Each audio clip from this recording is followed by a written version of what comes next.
And a great now to welcome to our book talk segment. We're going to find out about how we can improve our sleep. And the book is called The Sleep Solution, Why Your Sleep is Broken and How to Fix It. And we're joined today by Dr. W. Chris Winter on the telephone. And Dr. Winter, good to talk with you. How are you today? I'm doing just fine. It's great to talk to you and everybody down in Tampa. I'm a big Rays fan, as are my in-laws who live in Sarasota. So hello to Ron Porterfield and the Rays. Best of luck. Oh, great. Yeah. A lot of folks up north have relatives down here. I'm from up there as well. But, yeah, it's a great place to be. You got to come down and visit us. I do frequently.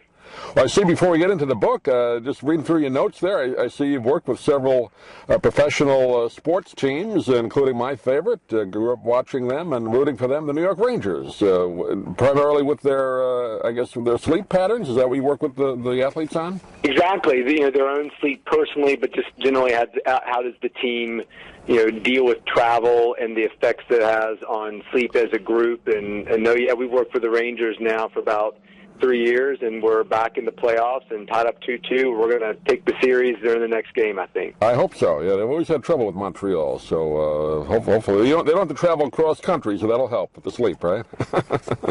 Not yet, but hopefully they will be later on in the playoffs. That's when we can really apply some advantage. I've always wondered, though, just staying on the athletes for a second, because they travel so much, particularly baseball teams really go coast to coast 3, sometimes 4 times a year, and even business people that travel a lot coast to coast, that has to affect you after a while, right? Even if you try and keep a clock to get enough sleep. So traveling does affect your sleep, doesn't it? It does, and as athletes get older, it probably affects them more. So when you're 20 years old and full of energy and vigor, it probably doesn't. Being a bit more of a night owl, if you're a night owl by nature, travel doesn't seem to affect people as much as if they're morning types, really feel great in the morning and struggle in the evening. So we try to make changes in some of these athletes to make them better travelers and set the environments up to be more conducive to being awake when they need to be awake and sleep when they need to be asleep. So it's a lot of fun. Baseball is a huge challenge. I really enjoy that schedule. And the NBA has similar schedule issues as well, too. They move around quite a bit as well. Now, I guess football probably the least, because at least you have 3 or 4 days to kind of get used to a time zone, depending on when you get to a city. Exactly. They have a little bit of they have different issues. They got a lot of sleep apnea within their ranks, so we're dealing with a little bit of a different thing when we're dealing with a professional football team for the most part. Now, but they go to London now, and so they have the Thursday night games and the Sunday night games. So I think there's more and more intrusion into their sleep as well too. Yeah, that's added a lot, especially when the league wants to expand to, like you said, London and maybe even to China or Asia. So that'll be another issue. But that's for the future. We'll tackle that at a different time. But in general, the rest of us, I'm imagining, just from reading your book and the articles about it, we're not getting enough sleep in general. Is that right? I think there's a population of people who are not getting enough sleep. I think there's a population of people who feel like they're not getting enough sleep when, in fact, they are. I think there's a lot of misunderstanding about what it means to not get enough sleep. And an individual who says they go to bed at 8 o'clock every night and it takes them 2 hours to fall asleep would probably count him or herself among those who are not getting enough sleep. And I think this book hopefully provides some reassurance and an argument that, no, that's not really what we're talking about when in the media we're talking about sleep deprivation. Mm-hmm. It's really something a little bit different, but that message gets lost in these little sound bites we often get blasted with. Yeah, I guess everybody has that when you're a kid, you got to get your 8 hours. I've found most of my life I didn't really need 8, 7, sometimes 6. Now, sometimes on the weekend you want to catch up and do longer, but it kind of depends on your lifestyle, right, or your just makeup of your body. 6 or 7 hours can be enough, exactly. Right? That's exactly right. And the problem is we always get bombarded with these ideas that we have to get 8 hours of sleep, and it's very prevalent. I hear medical shows on TV all the time say things like, well, you better get your 8 hours of sleep because studies show if you don't, horrible things happen. There are people out there who are not genetically predisposed to get 8 hours.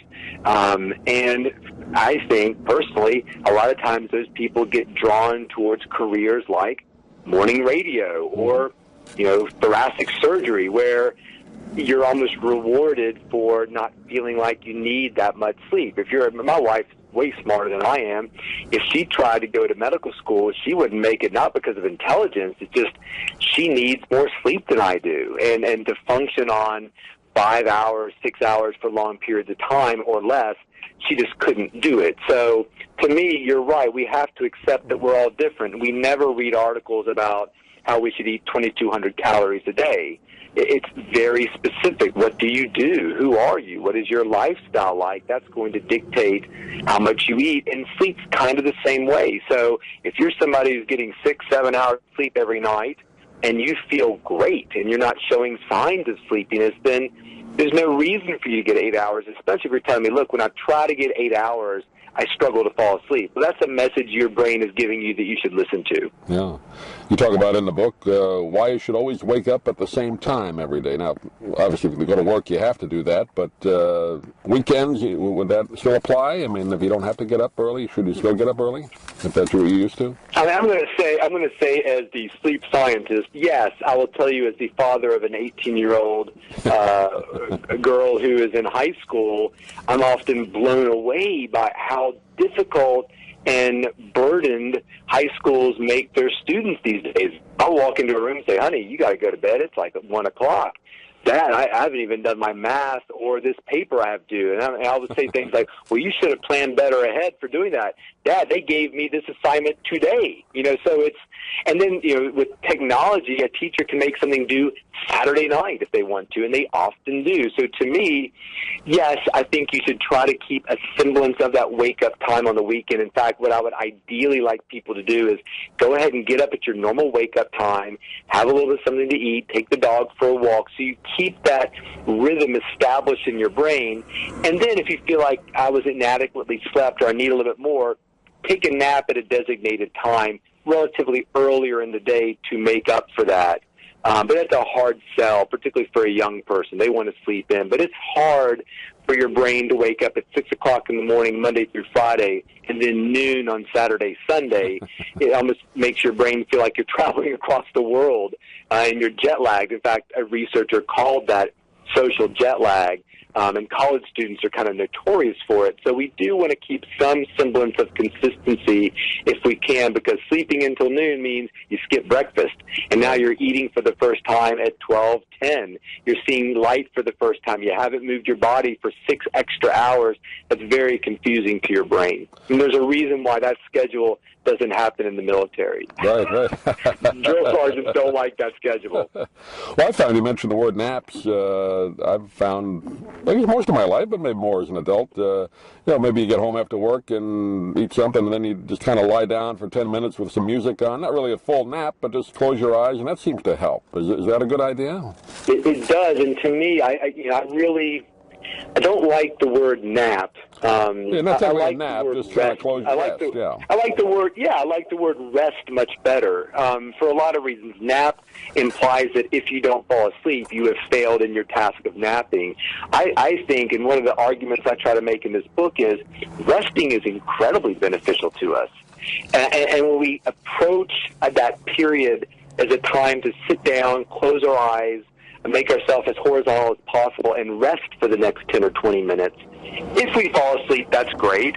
But if we don't, just like you said, I'm so glad you said it, you actually feel better. I mean, sometimes I'm really tired in my clinic, and if I'm going to take a nap, I will nap from 1:30 to 2 during my day, right before my second half of patients usually start around 2.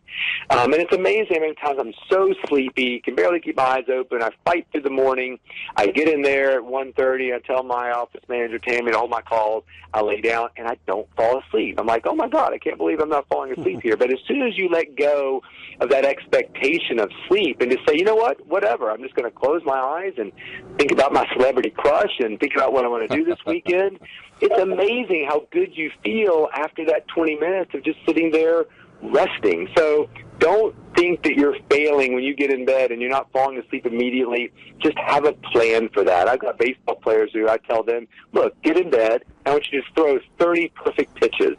I had a young woman tell me when she goes to bed every night, she goes through the steps in her mind of making banana bread, which I thought was fascinating. She goes, I never get a loaf in the oven. I always fall asleep before I do. So we want to avoid trying to sleep.